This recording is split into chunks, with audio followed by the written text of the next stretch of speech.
Section 5 is where we start looking at preparing your business continuity plan in earnest.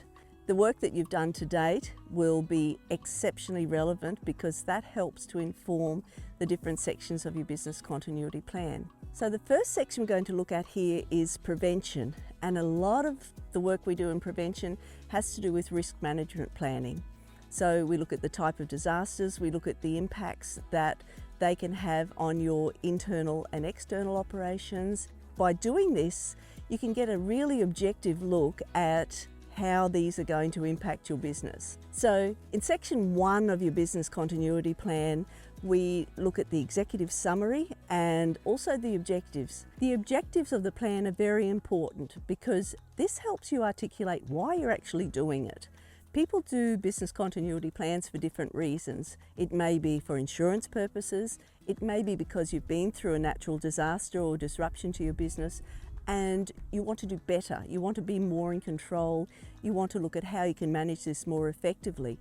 It may be that it's part of your business continuity planning or developing your business as well. So for whatever reason you're doing it, the most important thing is that you are actually doing it. So the next task we look at is part of the risk management process. Now we've already talked about this in a lot of videos beforehand. However, this is really where the rubber hits the road and you identify your risks, you identify potential hazards, look at understanding them, and through understanding them you can better manage them. Risks can be direct, indirect, internal or external as well. Some points to consider as well when you're doing your risk management planning: evacuation plans for your business if something does happen, and potential relocation options. So if you have livestock, if you have other fixed stock or vehicles or other elements that you need to relocate, where can you put them? The next section we're going to look at, we've looked at prevention and risk analysis. Now we're going to look at preparedness. And this really focuses in on your business processes and inputs. One point we consider here in your preparedness is how long can these functions be interrupted for? If your computer system goes down, it may be a matter of hours before it starts to impact your business seriously. However, if something happens that, I don't know, the rubbish isn't collected for a week, well then yes, that will be an impact, but it's not going to force your business to close unless there's health and safety regulations.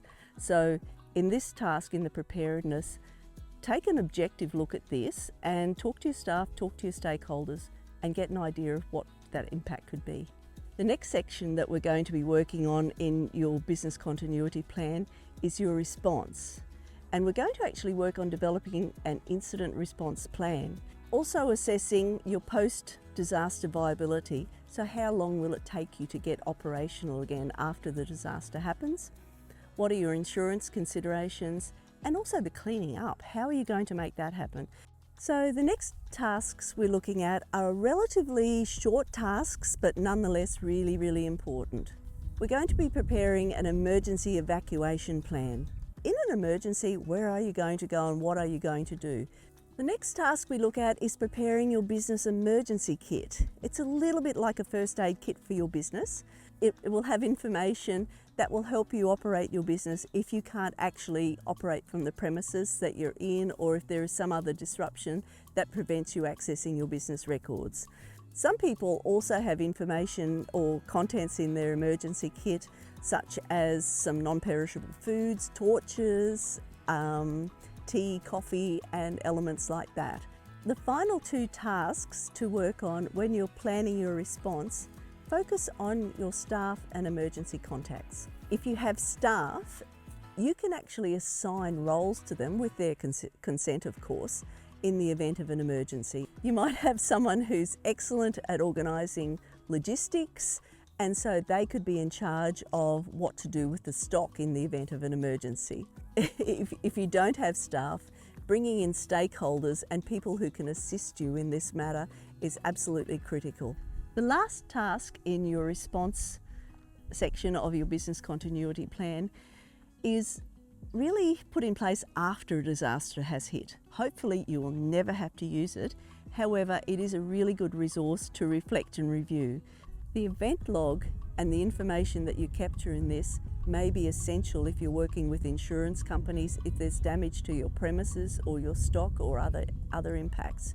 You've got an objective record of what happened when and what the impact was, and the most important part is what you actually did. What was your response? We're now in the last section of your business continuity plan, the recovery section.